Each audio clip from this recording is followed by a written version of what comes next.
يعتذرون إليكم إذا رجعتم إليهم قل لا تعتذروا لن نؤمن لكم قد نبأنا الله من أخباركم وسيرى الله عملكم ورسوله ثم تردون إلى عالم الغيب والشهادة فينبئكم بما كنتم تعملون سيحلفون بالله لكم إذا انقلبتم إليهم لتعرضوا عنهم فأعرضوا عنهم إنهم رجس ومأواهم جهنم جزاء بما كانوا يكسبون يحلفون لكم لترضوا عنهم فإن ترضوا عنهم فإن الله لا يرضى عن القوم الفاسقين الأعراب أشد كفرا ونفاقا وأجدر أن لا يعلموا حدود ما أنزل الله على رسوله والله عليم حكيم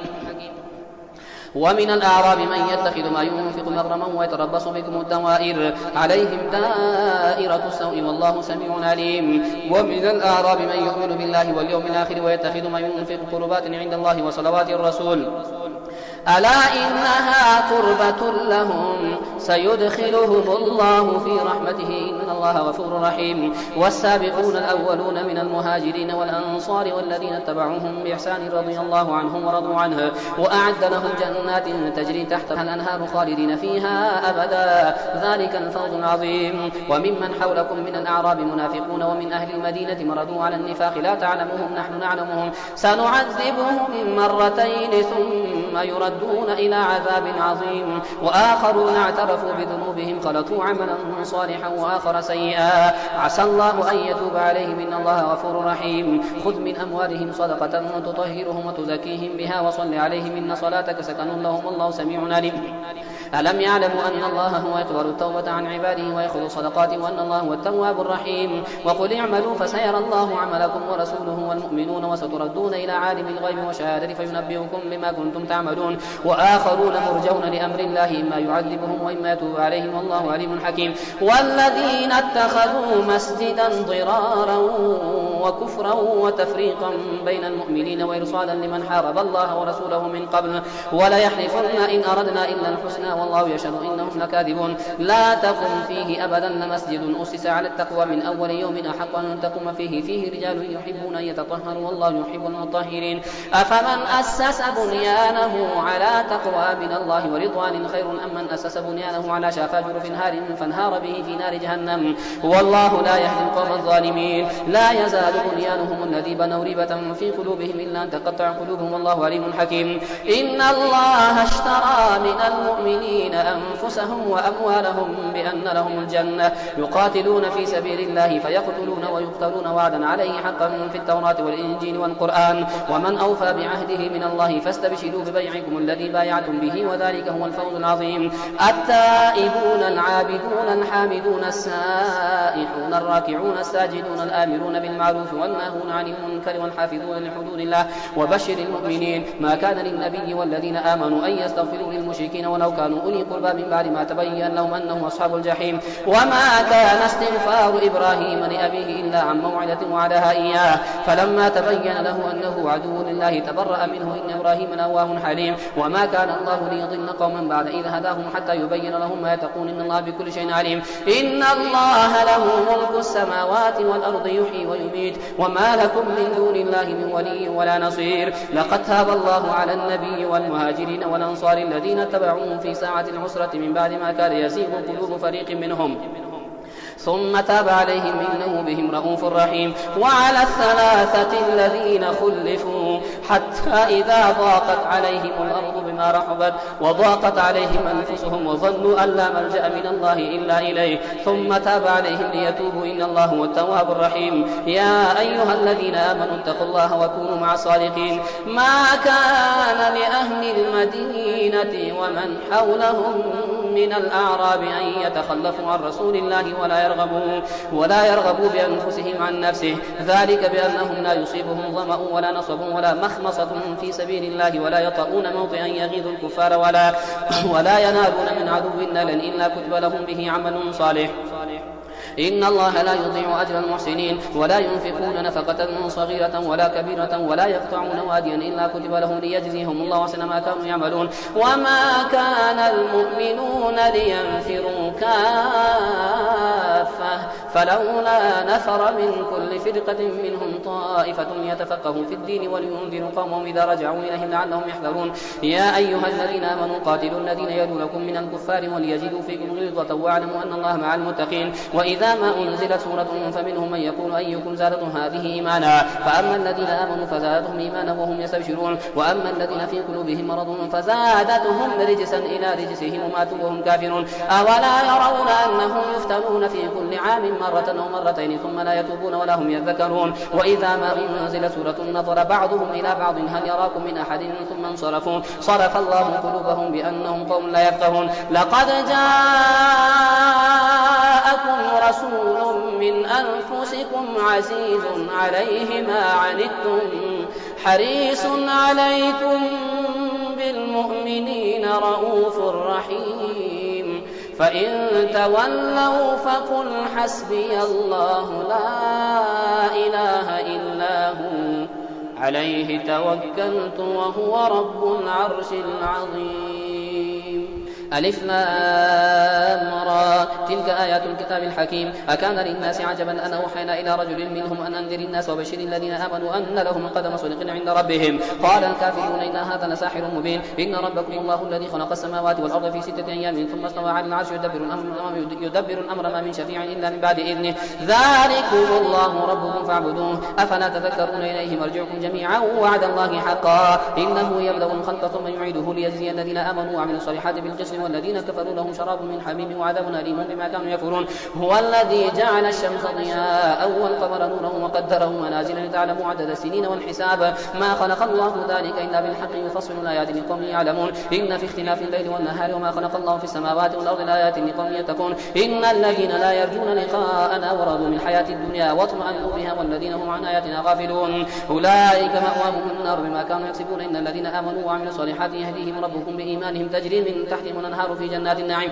دعواهم فيها سبحانك اللهم وتحيتهم فيها سلام وآخر دعواهم أن الحمد لله رب العالمين ولو يعجل الله للناس الشر استعجالهم بالخير لقضي إليهم أجلهم فنذر الذين لا يرجون لقاءنا في طغيانهم يعمهون وإذا مس الإنسان الضر دعانا لجنبه أو قاعدا أو قائما فلما كشفنا عنه ضره مر كأن لم يدعنا إلى ضر مسه كذلك زين للمسرفين ما كانوا يعملون ولقد أهلكنا القرون من قبلكم لما ظلموا وجاءتهم رسلهم بالبينات وما كانوا ليؤمنوا كذلك نجزي القوم المجرمين ثم جعلناكم خلائف في الأرض من بعدهم لننظر كيف تعملون وإذا تتلى عليهم آياتنا بينات قال الذين لا يرجون لقاء نأتي بقرآن غير هذا أو بدله قل ما يكون لي أن أبدله من تلقاء نفسي إن أتبع إلا ما يوحى إلي إني أخاف إن عصيت ربي عذاب يوم عظيم قل لو شاء الله ما تلوته عليكم ولا أدراكم به فقد لبثت فيكم عمرا من قبله أفلا تعقلون فمن أظلم ممن افترى على الله كذبا أو كذب بآياته إنه لا يفلح المجرمون ويعبدون من دون الله ما لا يضرهم ولا ينفعهم ويقولون هؤلاء شفعاؤنا عند الله قل أتنبئون الله بما لا يعلم في السماوات ولا في الأرض سبحانه وتعالى عما يشركون وما كان الناس إلا أمة واحدة فاختلفوا ولولا كلمة سبقت من ربك لقضي بينهم فيما فيه يختلفون ويقولون لولا أنزل عليه آية من ربه فقل إنما الغيب لله فانتظروا إني معكم من المنتظرين وما كان الناس إلا أمة واحدة فاختلفوا ولولا كلمة سبقت من ربك لقضي بينهم فيما هم فيه يختلفون ويقولون لولا أنزل عليه آية من ربه فقل إنما الغيب لله فانتظروا إني معكم من المنتظرين وإذا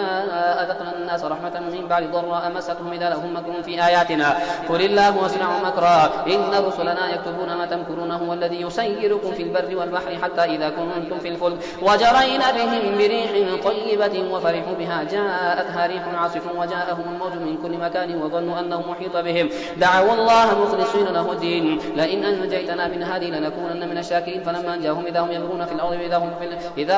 في الأرض بغير الحق يا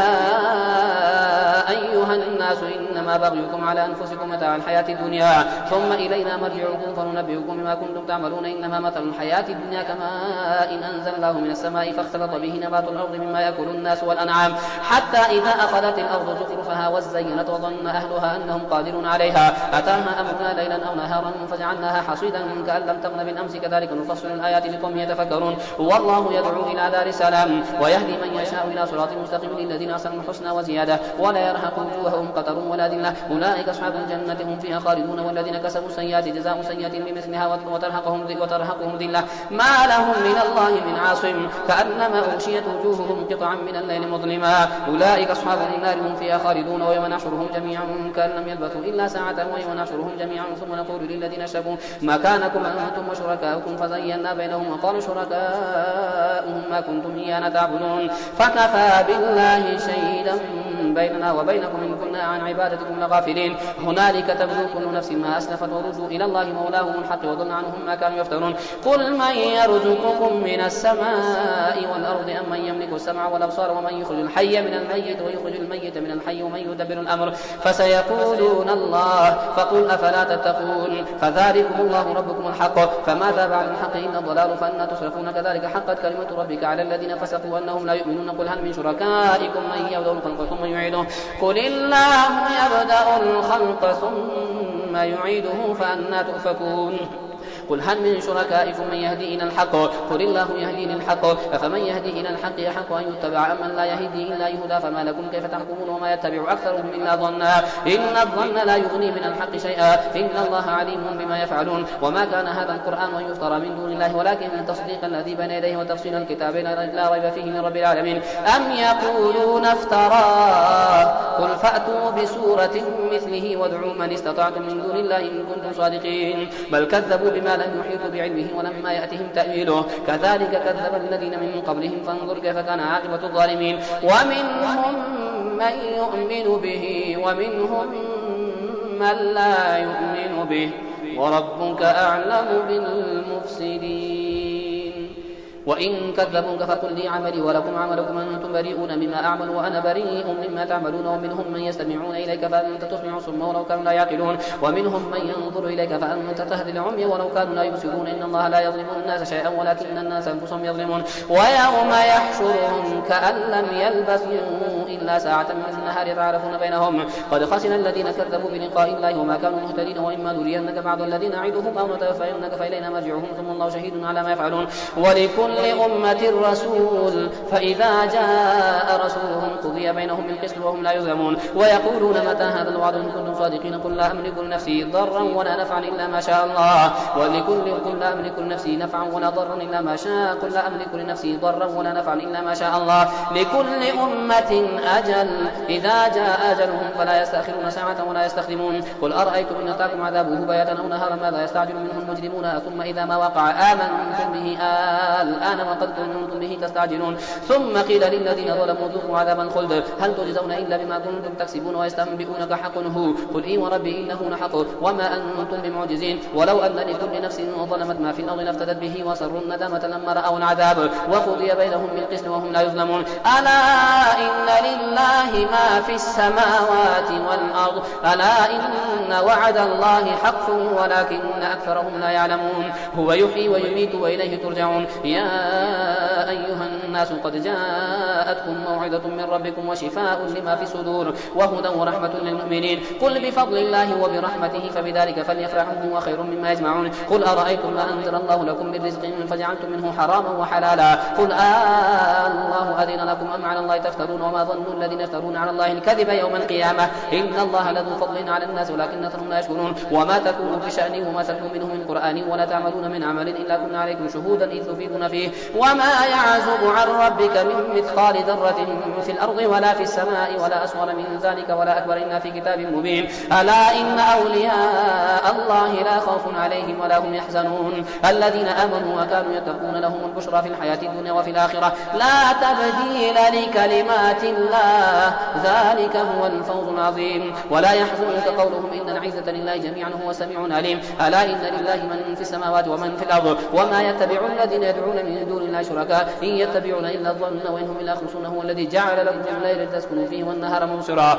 إن في ذلك لآيات لقوم يسمعون قالوا اتخذ الله ولدا سبحانه هو الغني له ما في السماوات وما في الأرض إن عندكم من سلطان بهذا تقولون على الله ما لا تعلمون قل إن الذين يفترون على الله الكذب لا يفلحون متاع في الدنيا ثم إلينا مرجعهم ثم نذيقهم العذاب الشديد بما كانوا يكفرون. واتل عليهم نبأ نوح إذ قال لقومه يا قوم إن كان كبر عليكم مقامي وتذكيري بآيات الله فعلى الله توكلوا فاجمعوا أمركم وشركاءكم ثم لا يكن أمركم عليكم غمة ثم خذوا إلي ولا تنظرون فإن توليتم فما سألتكم من أجر إن أجري إلا على الله وأمرت أن أكون من المسلمين فكذبوه فنجيناه ومن معه في الفلك وجعلناهم خلائف ورأينا الذين كذبوا بآياتنا فانظر كيف كان عاقبة المنذرين. ثم بعثنا من بعده رسلا إلى قومهم فجاءوهم بالبينات فما كانوا ليؤمنوا بما كذبوا به من قبل كذلك نطبع على قلوب المعتدين. ثم بعثنا من بعدهم موسى وهارون إلى فرعون وملئه بآياتنا فاستكبروا وكانوا قوما مجرمين. فلما جاءهم الحق من عندنا قالوا إن هذا لسحر مبين. قال موسى تقولون للحق لما جاءكم سحر هذا ولا يفلح الساحرون. قالوا أجئتنا لتلفتنا عما وجدنا عليه آباءنا وتكون لكم الكبرياء في الأرض وما نحن لكما بمؤمنين. وقال فرعون ائتوني بكل ساحر عليم. فلما جاء السحرة قال لهم موسى ألقوا ما أنتم ملقون. فلما ألقوا قال موسى ما جئتم به السحر إن الله سيبطله إن الله لا يصلح عمل المفسدين ويحق الله الحق بكلماته ولو كره المجرمون. فما آمن لموسى إلا ذرية من قومه على خوف من فرعون وملئهم أن يفتنهم وإن فرعون لعال في الأرض وإنه لمن المسرفين. وقال موسى يا قوم إن كنتم آمنتم بالله فعليه توكلوا إن كنتم مسلمين. فقالوا على الله توكلنا ربنا لا تجعلنا فتنة للقوم الظالمين ونجنا برحمتك من القوم الكافرين. وأوحينا إلى موسى وأخيه أن تبوأ لقومكما بمصر بيوتا وجعلوا بيوتكم قبلة وأقيموا الصلاة وبشر المؤمنين. وقال موسى ربنا إنك أتيت فرعون وملأه زينة وأموالا في الحياة الدنيا ربنا ليضلوا عن سبيلك ربنا اطمس على أموالهم واشدد على قلوبهم فلا يؤمنوا حتى يروا العذاب الأليم. قال قد أجيبت دعوتكما فاستقيما ولا تتبعان سبيل الذين لا يعلمون. وجاوزنا ببني إسرائيل البحر فأتوا على قوم فأتبعهم فأتبعهم فرعون وجنوده بغيا وعدوا حتى إذا أدركهم الغرق قال آمنت أنه لا إله إلا الذي آمنت به بنو إسرائيل وأنا من المسلمين. الآن وقد عصيت قبل وكنت من المفسدين فاليوم ننجيك ببدنك لتكون لمن خلفك آية وإن كثيرا من الناس عن آياتنا لغافلون. ولقد بوأنا بني إسرائيل مبوأ صدق ورزقناهم من الطيبات فما اختلفوا حتى جاءهم العلم إن ربك يقضي بينهم يوم القيامة فيما كانوا فيه يختلفون. فإن كنت في شك مما أنزلنا إليك فاسأل الذين يقرؤون الكتاب من قبلك لقد جاءك الحق من ربك فلا تكونن من الممترين ولا تكونن من الذين كذبوا بآيات الله فتكون من الخاسرين. إن الذين حقت عليهم كلمة ربك لا يؤمنون ولو جاءتهم كل آية حتى يروا العذاب الأليم. فلولا كانت قرية آمنت فنفعها إيمانها إلا قوم يونس لما آمنوا كشفنا عنهم عذاب الخزي في الحياة الدنيا ومتعناهم إلى حين. ولو شاء ربك لآمن من في الأرض كلهم جميعا أفأنت تكره الناس حتى يكونوا مؤمنين وما كان لنفس أن تؤمن إلا بإذن الله ويجعل الرجس عن الذين لا يعقلون قل انظروا ماذا في السماوات والأرض وما تغني الآيات والنذر عن قوم لا يؤمنون. فهل ينتظرون إلا مثل أيام الذين خلوا من قبلهم قل فانتظروا إني معكم من المنتظرين ثم ننجي رسلنا والذين آمنوا كذلك حقا علينا ننجي المؤمنين. قل يا أيها الناس إن كنتم في شك من ديني فأعبدوا الذين تعبدون من دون الله ولكن اعبدوا الله الذي يتوفاكم وأمرت أن أكون من المؤمنين وأن أقم وجهك للدين حنيفا ولا تكونن من المشركين ولا تدع من دون الله ما لا ينفعك ولا يضرك فإن فعلت فإنك إذا من الظالمين. وإن يمسسك الله بضر فلا كاشف له إلا هو وإن يردك بخير فلا راد لفضله يصيب به من يشاء من عباده وهو الغفور الرحيم. قل يا أيها الناس قد جاءكم الحق من ربكم فمن اهتدى فإنما يهتدي لنفسه ومن ضل فإنما يضل عليه وما أنا عليكم بوكيل. واتبع ما يوحى إليك واصبر حتى يحكم الله وهو خير الحاكمين. ألف لام را كتاب أحكمت آياته ثم فصلت من لدن حكيم خبير أن لا تعبدوا إلا الله إنني لكم منه نذير وبشير. وأن استغفروا ربكم ثم توبوا إليه متعكم متاعا حسنا إلى أجل مسمى ويؤتك الذي فضل فضله وإن تولوا فإني أخاف عليكم عذاب يوم كبير. إلى الله مرجعكم وهو على كل شيء قدير. ألا إنهم يثنون يكسرون صدورهم ليستخفوا منه ألا حين يستغشون ثيابهم يعلم ما يسرون وما يعلنون إنه عليم بذات صدور